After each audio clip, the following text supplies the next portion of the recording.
Bismillahirrahmanirrahim. Welcome to the Lahore Garrison Junior and Upper School, and welcome to 10th biology class. Hopefully बेटा आप सब खैरियत से होंगे. 10th बायोलॉजी में chapter number 18 pharmacology last topic बेटा आपकी बुक का आज हमने डिस्कस करना है, और वो टॉपिक है वैक्सीन. पिछले कुछ लेक्चर्स में हम एंटीबायोटिक्स की डिफरेंट क्लासेस और एंटीबायोटिक रेजिस्टेंस के बारे में पढ़ रहे थे. आज हमने पढ़ना है वैक्सीन के बारे में. ठीक है, वैक्सीन के वर्ड से बेटा आप लोग फेमिलियर होंगे, जैसे कि आजकल बहुत आपने शोर भी सुना होगा, corona vaccine corona vaccine corona vaccine. ठीक है, तो बेसिकली वैक्सीन होती क्या है?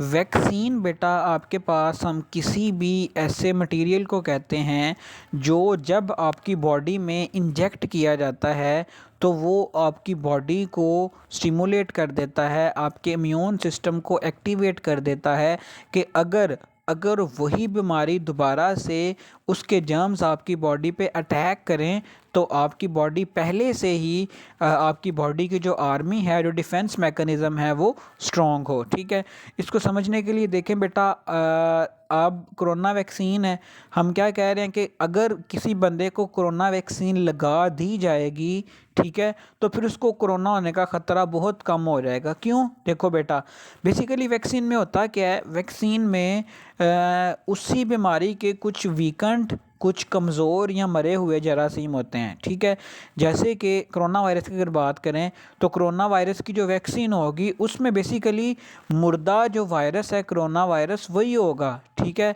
या उसके जो वीकेंड आपके पास जो जर्म्स हैं वो होंगे. अब जब आपकी बॉडी में वो कमज़ोर जरासीम भेजे जाएंगे तो आपकी बॉडी क्या हो जाएगी? एक्टिव हो जाएगी. जब आपकी बॉडी एक्टिव हो जाएगी तो उसके नतीजे में क्या होगा कि आपकी बॉडी डिफरेंट सब्सटेंसेस प्रोड्यूस करेगी. अब खुदा ना खास्ता अगर सही वाला जो कोरोना वायरस है इन्वायरमेंट से आप पे अटैक करता है तो आपकी बॉडी में पहले से मौजूद जो केमिकल्स होंगे, जो डिफरेंट मटेरियल्स होंगे, वो उस कोरोना वायरस को किल करने के लिए क्या हो जाएंगे? यूज़ हो जाएंगे. यही सारी की सारी एक बेसिक टेक्निक है कौन सी? वैक्सीन की. ठीक है, इसको स्टडी कर लेते हैं वन बाय वन. वैक्सीन की पहले आपके पास डेफिनेशन आ रही है शॉर्ट क्वेश्चन के लिए, यहाँ पे आप इसको प्रिपेयर करें. ओवरऑल ये आपसे मोड ऑफ एक्शन ऑफ जो आपके पास वैक्सीन है या वैक्सीन के हवाले से जो डिटेल टॉपिक है ये लॉन्ग क्वेश्चन में पूछा जा सकता है, लेकिन इसकी जो डेफिनेशन है वो शॉर्ट क्वेश्चन के हवाले से बहुत इंपॉर्टेंट है. ठीक है, तो डेफिनेशन डिस्कस करते हैं. A vaccine is material containing weakened और killed pathogen and is used to produce immunity to disease by stimulating production of antibodies. अब बेटा कंफ्यूज नहीं होना, एंटीबॉडीज़ आपकी बॉडी में कब बनती हैं? जब वो वैक्सीन आपकी बॉडी में जाएगी, वो जाके एक्टिवेट कर देगी किनको? एंटीबॉडीज़ को. दोबारा से देखें, वैक्सीन क्या है? एक मटेरियल है जिसमें क्या होता है आपके पास वीकेंट और किल्ड पैथोजेंस, या तो मुर्दा पैथोजेंस मतलब जरासीम जो बीमारी कॉज करते हैं, या कमज़ोर, जिनका मकसद क्या होता है? To produce immunity. ठीक है, ताकि वो आपके इम्यून सिस्टम को क्या कर दें? एक्टिवेट कर दें. ठीक है, और कैसे? By the production of antibiotics. ठीक है, चार बातें हैं, दोबारा से सुन लें. क्या है वैक्सीन? वैक्सीन आपके पास एक ऐसा मटेरियल है जिसमें क्या होता है? वीकेंट या डेड पैथोजेंस होते हैं, जिनका काम क्या होता है? To stimulate the immune system against the disease. कैसे? By the production of antibiotics. ठीक है, एंटीबायोटिक्स की प्रोडक्शन करके वो वहाँ पे क्या करते हैं? आपके इम्यून सिस्टम को एक्टिवेट कर देते हैं. अब अगली बात कि वैक्सीन का नाम वैक्सीन क्यों है? ठीक है, MCQ था बहुत इंपॉर्टेंट यहाँ पे कि सबसे पहली जो वैक्सीन है वो कब बनाई गई? In 1796. A British physician Edward Jenner, नाम आपने याद रखना है, Edward Jenner, infected a young boy with cowpox. Cowpox बेटा हमारे पास एक बीमारी है. ठीक है, बाय इंजेक्टिंग पस सेल. उन्होंने क्या किया एडवर्ड जेनर ने कि एक जो छोटा बच्चा था उसमें जो कोपॉक्स के आपके पास जो पस था उसको क्या किया? इंजेक्ट किया.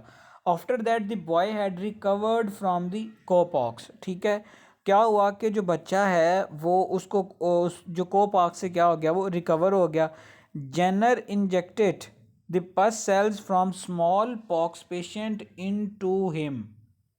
उसने क्या किया, अब देखो एक बच्चा था, उस बच्चे को स्मॉल पॉक्स की बीमारी थी, कोपॉक्स की बीमारी थी। ठीक है, उसने कुछ पस सेल उसमें क्या किए, इंजेक्ट किए, बच्चा क्या हो गया, ठीक हो गया। ठीक है, अब किसी और बंदे में से जिसको कोपॉक्स था, उसने कोपॉक्स के जर्म्स लिए और उस बच्चे की बॉडी में इंजेक्ट किए, लेकिन अब बच्चा बीमार नहीं हुआ। क्यों? क्योंकि उसकी बॉडी में ऑलरेडी क्या थी, वैक्सीन मौजूद थी। ठीक है, तो infected a young boy with cowpox by injecting pus the pus cells from a small pox patient into him. ठीक है, the boy didn't get small pock.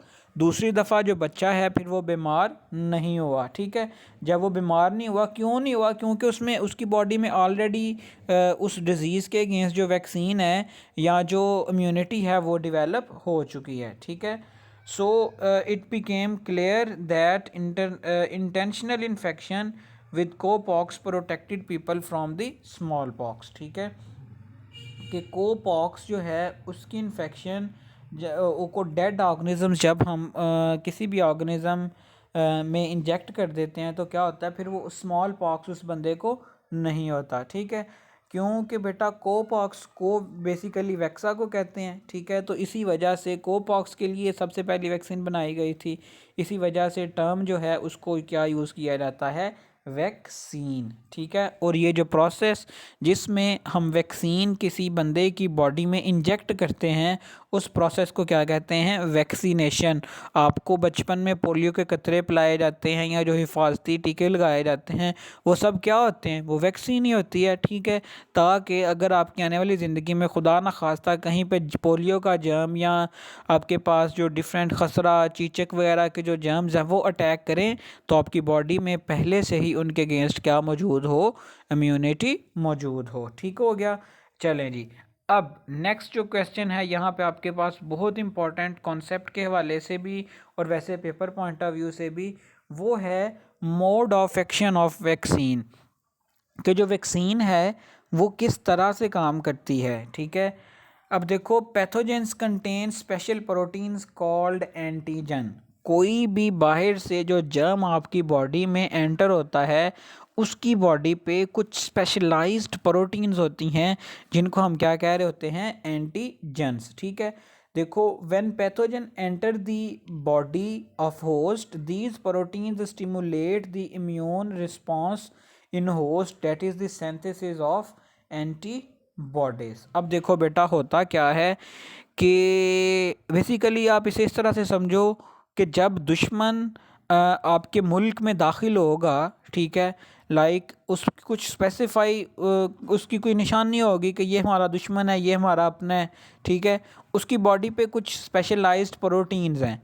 आपने इस बात को समझिए कि जब भी कोई जरासीम आपकी बॉडी में एंटर हुआ है उसकी सरफेस पे कुछ ख़ास प्रोटीन्स हैं जो कौन पहचानता है, हमारा इम्यून सिस्टम।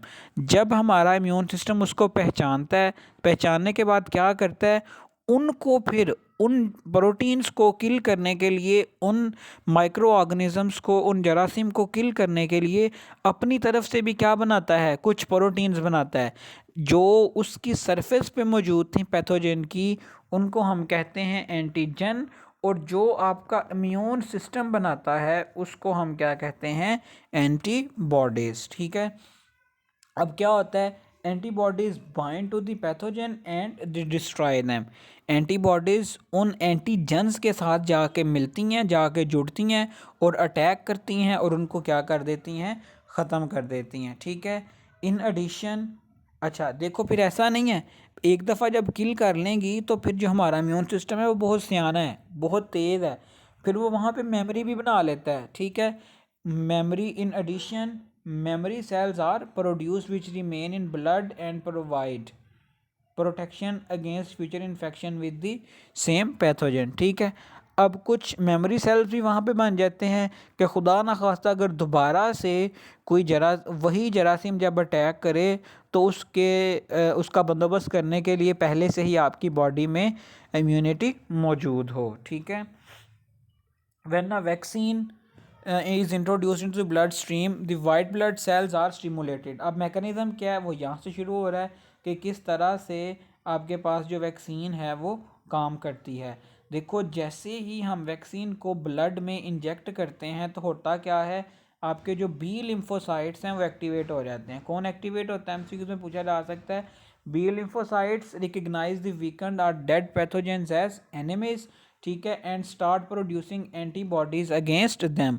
जो बी सेल्स हैं आपके पास, बी लिम्फोसाइट्स हैं, वो एंटीबॉडीज़ की प्रोडक्शन के लिए ख़ास स्पेशलाइज्ड सेल्स हैं। ठीक है। The antibodies remain in blood and provide protection against the pathogens. If real pathogen enter blood they already present antibodies kill them. ठीक है। ये ऐसे ही है कि जंग से पहले अपने आप को खुद से क्या कर लेना, तैयार कर लेना। ठीक है, कि अगर हमला होता भी है बाहर से तो आपकी बॉडी पहले से क्या हो, प्रिपेयर हो, आपकी पूरी तैयारी हो, आपकी बॉडी में इम्यूनिटी मौजूद हो। तो उस वजह से अगर कोई फ़ौरन आपके पास माइक्रो ऑर्गेनिज्म आपकी बॉडी में एंटर होता भी है कोई डिजीज़ कॉज करने के लिए, तो उसको क्या किया जा सके, फ़ौरन से किल किया जा सके। ठीक है। ये था बेटा आज का हमारा टॉपिक, जिसमें हमने डिटेल में देखा है कि वैक्सीन क्या होती है, वैक्सीनेशन का प्रोसेस क्या होता है, इसका मैकेनिज़्म क्या है। ठीक है। ये सारी चीज़ें बेटा अपने लॉन्ग क्वेश्चन के लिए और इसमें से छोटे छोटे जो पॉइंट्स हैं वो शॉर्ट क्वेश्चन एमसीक्यूज़ के लिए अच्छे से क्या करने हैं, प्रिपेयर करने हैं। इसी के साथ बच्चों आज का जो हमारा टॉपिक था वो भी ख़त्म, चैप्टर भी ख़त्म, और आपका जो 10th की कंप्लीट बुक है बेटा वो भी हम क्या कर चुके हैं, यहाँ पे आज डिस्कस कर चुके हैं। किसी का बेटा किसी भी हवाले से कोई भी क्वेश्चन हो तो आप लोग बेटा कमेंट सेक्शन में या गूगल क्लासरूम में आप लोग क्या कर सकते हैं, पूछ सकते हैं। ठीक है बच्चे, अपना बहुत ख्याल रखें, साथ साथ पढ़ें। अल्लाह हाफ़िज़।